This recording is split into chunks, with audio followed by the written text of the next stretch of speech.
Dans cette vidéo, on va voir une application de la dérivation, à savoir l'étude de la position relative de deux courbes sur un exercice d'application.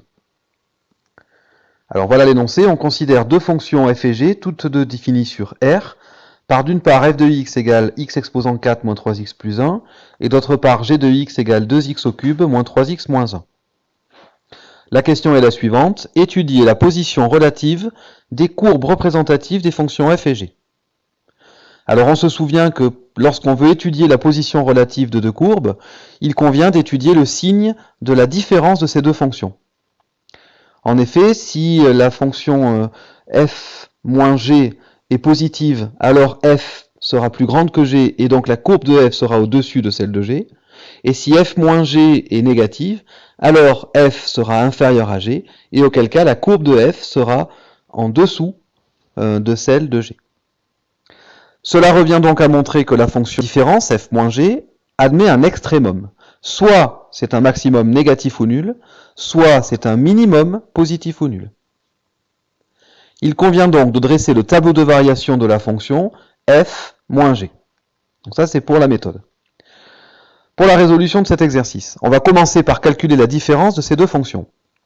On introduit la fonction h qui est égale à f moins g. On exprime h de x en fonction de x. On a donc h de x qui est égal à x exposant 4 moins 3x plus 1 moins, entre parenthèses, 2x au cube moins 3x moins 1. On va ôter ces parenthèses en distribuant le moins 1 qui est devant. On obtient donc x exposant 4 moins 3x plus 1 moins 2x au cube plus 3x plus 1. Et maintenant on réduit cette expression si bien que h de x est égal à x exposant 4 moins 2x au cube plus 2. Alors maintenant qu'on a calculé cette fonction de différence, f moins g, correspond à la fonction h, on va pouvoir la dériver afin d'étudier ses variations. Cette fonction h, en tant que fonction polynôme, est évidemment dérivable sur grand R. Et on a h' de x égale 4x au cube moins 6x carré. Maintenant qu'on connaît la fonction dérivée, on va étudier son signe. Donc pour étudier son signe, on va commencer par chercher la valeur qui annule la dérivée.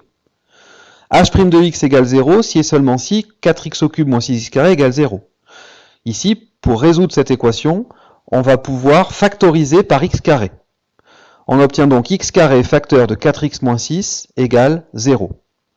On obtient ainsi un produit nul qu'on sait résoudre, puisqu'un produit de facteurs est nul si et seulement si l'un de ces facteurs au moins est nul.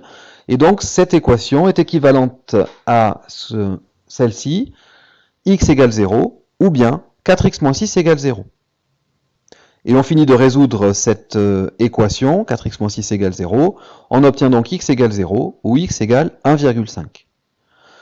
On a donc deux valeurs qui annulent cette dérivée, deux valeurs en lesquelles il existe possiblement un extrémum.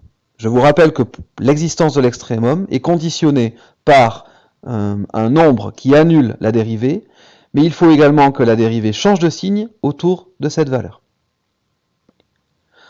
Donc on étudie le signe de la dérivée, mais on va pour en déduire les variations de cette fonction.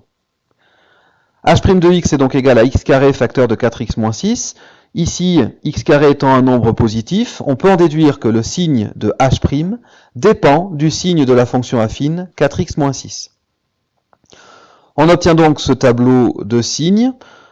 Sur le domaine de définition moins l'infini plus l'infini, on y met la valeur qui annule 1,5. On sera négatif avant 1,5 et positif après. Et évidemment, la dérivée s'annule en 1,5. Là où la dérivée est négative, la fonction est décroissante. Là où la dérivée est positive, la fonction est croissante. Et on calcule l'image par la fonction h de 1,5.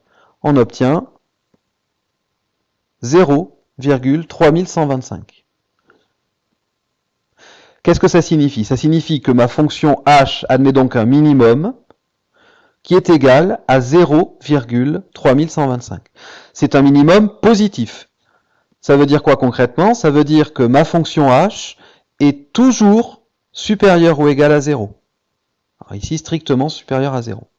Si bien que f de x moins g de x est strictement supérieur à 0, ce qui équivaut à f de x strictement supérieur à g de x. Et ainsi, on peut conclure que la courbe représentative de la fonction f est toujours située au-dessus de celle de g sur R.